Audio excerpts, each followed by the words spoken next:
Okay, YouTubers, so welcome back. As you can see, I have here in my hands the oil catch can that I got from Speedlogix. There's a little very faint SX on top of the can that you can really barely see. But the basics of the way that it works is it's a can, obviously, and what happens is the bottom half of it unscrews, as you can see. So after you've driven for 1,000, 2,000, 4,000, it depends on the motor and the usage, I'm sure, you can unscrew this bottom half and you can dump out whatever gunk, oil, contaminants of any kind that have collected in this can.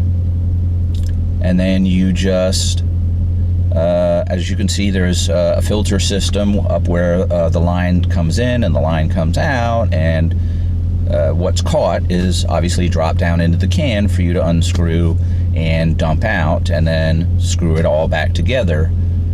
As you can see, there is an intake line that comes from the motor, from the PCV valve or pressure control valve. That goes in that side, and then there's an outline on this side, and that goes to the intake side of the motor. And that's really a very simplified explanation as to what this can's for and what it does.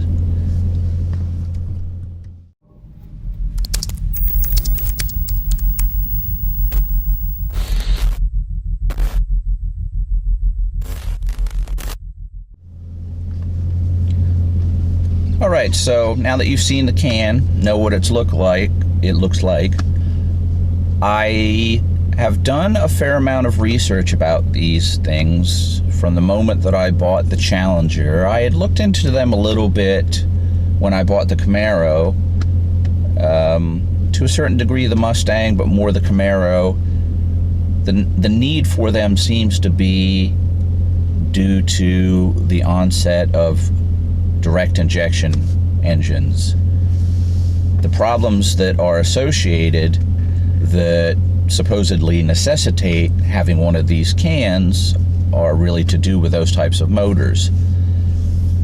Now at first, and I started seeing them, you know, I kind of thought that it was kind of gimmicky, and I kind of went, you know, these Mopar engine designers and mechanics and people that work in the design of these motors, they're very smart people.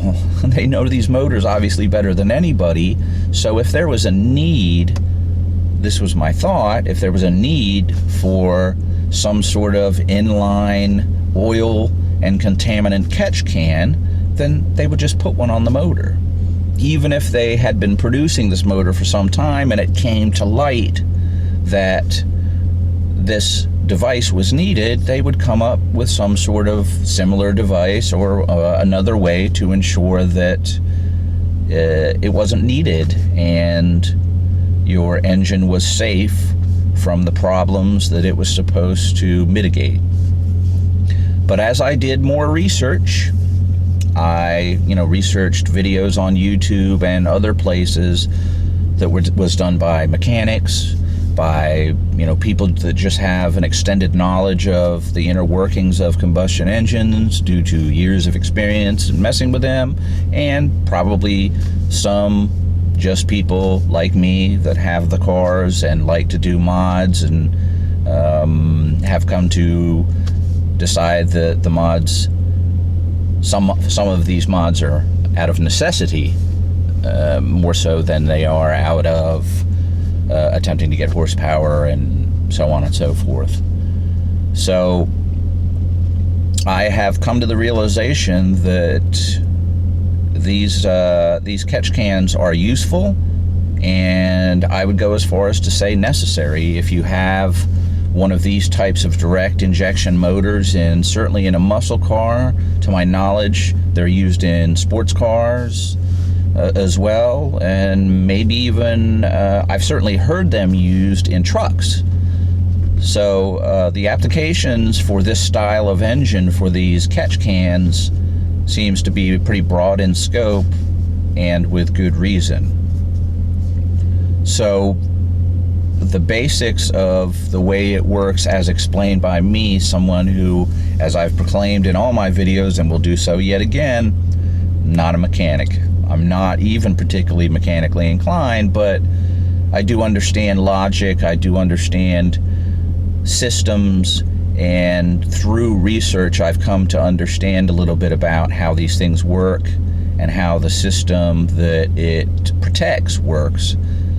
And the way I would explain it is between the whole system where combustion takes place, the crankcase where the oil is located and moves through, the cylinders, the cylinder heads, the combustion chambers, all that stuff is it's sort of a closed system, and there is a PCV, or pressure control valve, that regulates the pressure, I guess, to keep the conditions for combustion in the engine and release of exhaust and lubrication and fuel inlet and air inlet and all that stuff. It keeps it at the optimal level. So as pressure builds, it is released by this pressure control valve. Now, in the interest of that system being a closed system, there's generally a return pipe, and you'll see it a little later in the video as I move into me putting the catch can in. There is a return line that goes from the PCV valve and goes and returns back around to the intake side of the engine. And then that obviously helps regulate pressure and air intake and fuel-air ratio and all that stuff. So what can quite commonly happen and necessitate this oil catch can is contaminants can be released from that pressure control valve, releasing pressure, and they can head along that line and go right back into the intake of your automobile's engine, and now they're going in the intake and they're basically entering a part of the engine that they're not supposed to be. And when I say contaminants, that's the reason why I refer to them as contaminants. Phone's ringing. Is because it's engine oil, it's I believe unburned fuel in some cases, can be just dirt, grime, grease, what have you. It's considered contaminants because it's going into the intake, it's going into part of the motor where you shouldn't find stuff like that, and stuff like that shouldn't be deposited. And so, as I mentioned when I was showing the oil catch can, the way that it works is there's a line from the PCV valve and pressure is released, as well as any oil or contaminants that happen to get out of that valve, and they, instead of going straight around to the intake, they go to the intake of this oil catch can, otherwise sometimes called an oil separator, or an oil air separator, maybe it is. Because what it does is, as it goes through that top part where that filter was where I showed you, it separates the air and any oil or grease or contaminants or unburned fuel or whatever, and that drops down into the can, and in the meantime, the air, nice clean air at this point, goes out that outline and to the intake, so that the intake is just bringing in air as it should. And the impact that not having one of these catch cans on a motor like this can have that's negative is, number one, you're talking about the intake system bringing in contaminants This is like the loneliest parking lot, but like whenever I start filming something, someone comes in here and parks. And maybe that's why they're parking here, because it's a lonely parking lot. I'm sure they saw my car. But anyway, sorry, moving on. If you have, we'll just say oil off the bat in the beginning. If you have oil that gets out around the piston heads and goes out through the pressure control valve and goes along the line and goes right back into the engine intake, then now you have oil coming in where there's only supposed to be air coming in. So the oil can collect on the back sides of the cylinder valves. It can collect on the cylinder heads. It can collect in places where it shouldn't be, and it turns to gunk. And then through many, many cycles of heating, it turns to carbon deposits. And then now you have carbon deposits that are causing areas of your engine to not be lubricated and run as smooth together as they should, because they've got this baked on, dried on, oily, grimy stuff. So that's one of the main drawbacks of not protecting the system from that. Another one of the drawbacks is it can actually rob you of horsepower, and this was the part that I was most surprised about, and might have been the part that more motivated me.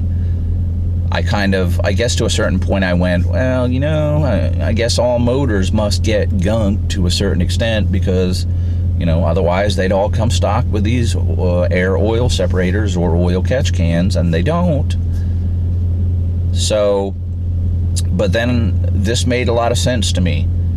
If you have oil, unburnt fuel, grease, grime, dirt, what have you, coming along this line after it's released out of the PCV valve and going right into your intake, the air that goes into that intake is the air that the engine uses for combustion.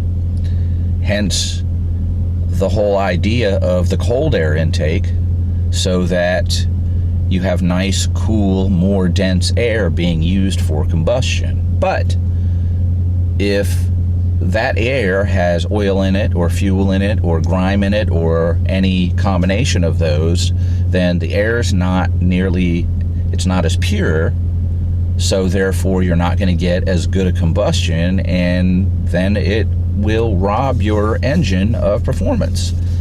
And that one was the bigger of the two wake-up calls. I mean, I saw a lot of horrible pictures of the backs of, you know, the valves that are at the top of the cylinders, the back sides of them just being caked in this black gunk, and went, you know, I certainly don't want that in my motor. I certainly don't want my motor to have another reason to have, you know, need the heads redone at 60,000 miles, or, you know, whatever could happen. That's hypothetical, but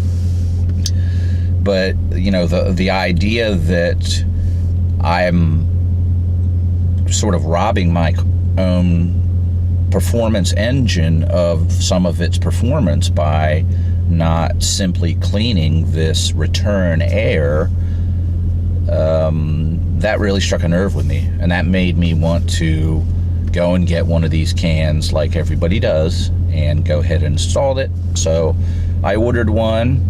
I got mine from Speedlogix. There's a few different companies that do them. There's $20 versions that you can get on eBay, and I think Amazon. I wouldn't put one in my car. Of course, then there's a whole bunch of different videos on YouTube that debate that, oh, these $20 or $30 or even $50 ones work just as well as the ones that typically, for what most people think would be a good one from a reputable company, they're somewhere between $100 and $200. Billet Technologies is one of the most popular ones. I didn't get one of those. I'm not grilling them at all. They're known to make a great product in regards to these catch cans, but the turnaround time is kind of slow. My understanding is it's typically close to 60 days, sometimes more, Now there is an awful lot of customized options for these cans from Billet Technologies. You can get them in the exterior color of your car. You can get stuff engraved in the top of them. If you got, you know, a Scat Pack, you can get 392 engraved. You can get a Scat Pack B. You can get all this stuff, and you can even get your own thing put on top or on the sides, probably. I think most of them have something engraved in the top, because that's usually what you see, but you can come up with your own. A lot of people that have YouTube channels, they put their YouTube channel name in there, all sorts of different stuff. So I found that Speedlogix was known to be about as good a product, a little less turnaround time, and I wasn't particularly interested in customization. All I wanted was a decent product that I could have confidence in, that would last and do the job that, you know, I ended up paying, I think, $139 for it to do. So that's my gist of the way that it works and the necessity for having one. So we'll go back to the quick clips now of the installation, so you can see I didn't go into the greatest detail because, again, the weather's really crappy. It's done nothing but rain for the last few days, and of course 2 minutes after I got the hood up and started to take things apart and do this installation, it yet again started to rain. That's why I'm sitting here soaking wet in my car doing the narration part of the video. So let's get to installing the can. Okay, so the first thing that we need to do is that we need to remove the shaker unit so that we can, to kind of facilitate the install of this can. I think it can be done. Well, actually with the hoses it can't, so I take that back. So there's 4 nuts on all 4 corners of the main shaker lid that you could remove with this little shaker nut driver. This is yet another thing that I found at a random location in my car, in this case the glove box, that I was given no explanation whatsoever as to what it was for. Well, as it turns out, it fits these nuts that are used to remove the shaker head. Henceforth, it says shaker on the handle. So you just, you know, it's a nut driver, you put them in there and unscrew one by one. There's one at all 4 corners for the top half. And incidentally, I was actually really glad that I got to do this, because I came to find out that all those like helicopter seed pods and everything that stick all over the outside of my car, an awful lot of them get washed down into the weather stripping that goes around the outside of the shaker that seals the shaker from the outside of the hood. So I was able to actually have an excuse to clean those out. So we take all 4 of those bolts out. So now, as you can see, we are now left with sort of the base that holds the shaker head to the top of the motor, and it has 5 bolts. They are all of the same size, so they can be used with the same shaker nut driver that comes with your car. And also, over here on this side, there is a place where the actual intake air is channeled down and through a rubber hose that takes it over to the cold air intake, there be it making it a true forced intake. And that hose clamp is just a regular hose clamp that needs to be loosened so that we can remove the hose from the bottom of the shaker base and then take the shaker base off the motor, and now we have plenty of room to work. So now with the shaker head off, we can see, as I was talking about before, the outlet from the PCV valve, and then there is just a tube, a straight tube, that goes all the way to the front of the motor and goes right into the intake. As you can see, I've already mounted the mounting bracket for the catch can from a video that I watched, it said that you needed to mount it at a lower hole that actually makes the can harder to get at. But I found that I can actually put it in the hole that comes with Speedlogix instructions. Well, they're online instructions, and excuse me, I can mount it there if I put the arm on first. Well, of course, later I come to find out that that's not actually true, and I have to actually move it back down to where I pointed at and said no at first, because once you try and put the shaker base back on, the can is up too high in the closer hole, and that causes a problem. So now with the mount in place, in actuality, I've actually moved the mount just to show you. This is the tube that I have now removed, the stock tube from the PVC that runs to the intake, and here are the other two main parts that come with the catch can. There's one shorter tube with a brass fitting. That is actually the out from the catch can that goes, the brass fitting goes into the fitting on the intake side, and then there's this longer tube here that actually is the one that runs from the PVC and runs into the intake of the catch can. So as you can see, I've changed my mind here and not used the closer hole that I thought I was going to use, and I've moved the bracket and have now mounted the can on the lower, further hole, which in actuality ends up being better off because the hoses actually fit a little bit better lengthwise when they're that little bit further away that the second hole necessitated. So now, as you can see, I'm showing you that I've had to move the bracket from what I thought was the good hole to the one that you shouldn't use, and have now mounted the can to the mount. I'm also showing that there's actually a little grommet that you want to remove to facilitate connecting the hoses at the PVC end, and I have done that now.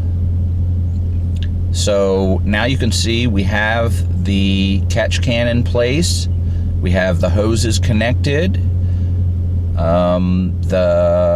As I said, as you can see here, the lengths of the hose line up a lot better in actuality, that they have their full distance due to being a little further away than when the catch can was closer to where they hook up. So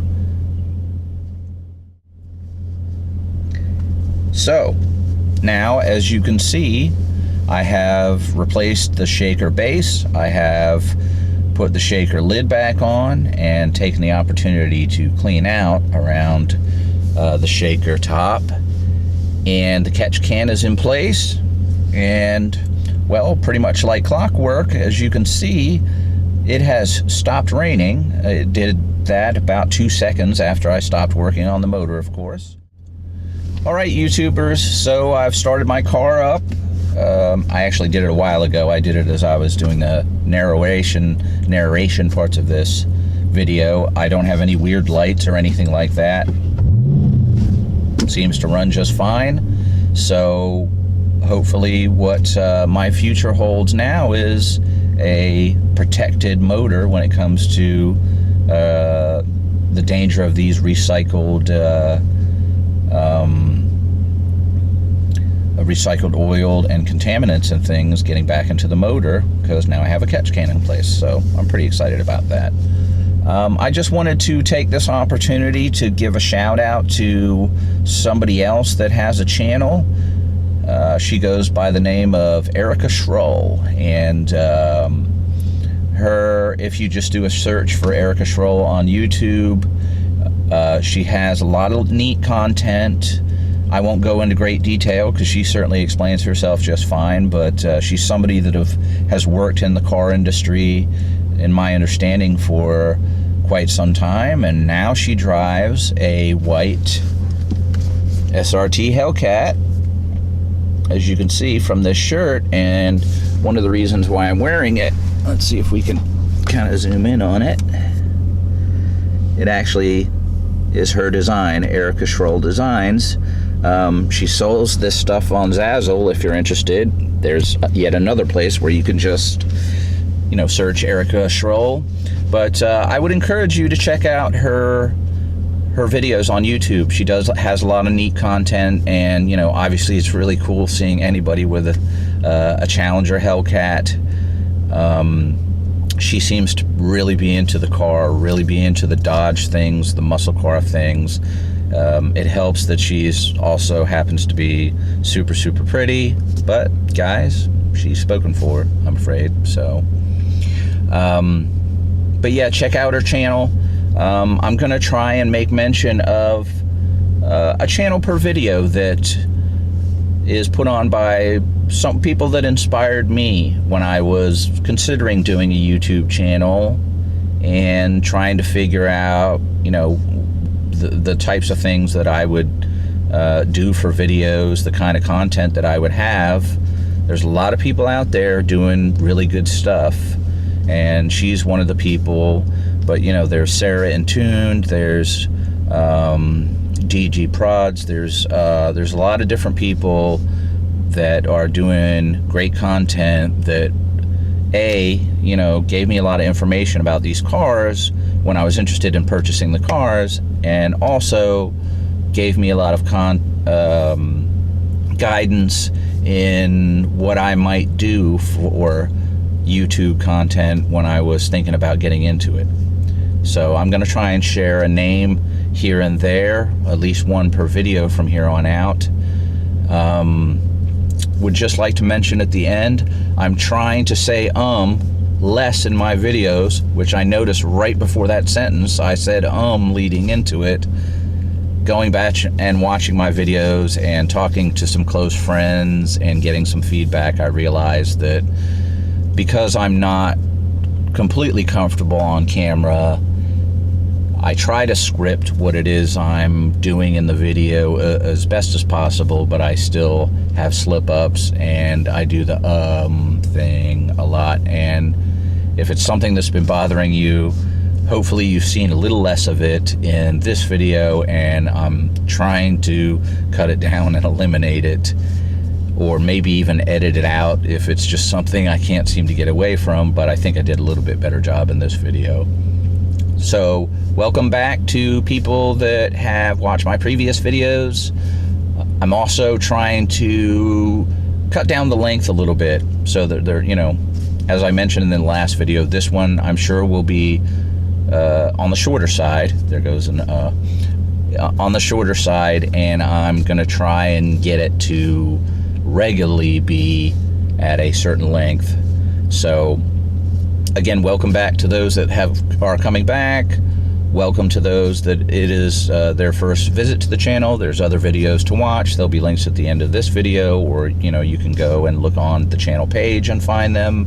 And I hope to see you guys again soon. I should be posting another video again next week. Until then, peace and take care.